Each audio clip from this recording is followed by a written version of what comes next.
You ask Tiger to calculate. This deals with long subtraction. The final result is 0.087.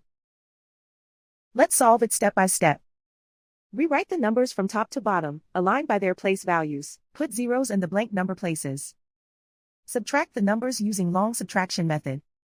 Because the upper digit, 0, in the thousands column is too small to get a positive difference, borrow 1 from the number to the left, 1.00, which becomes 0.99, and get 10.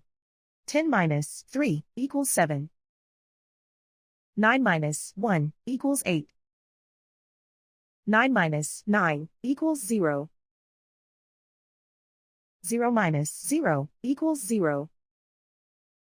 And so the final result is 0.087.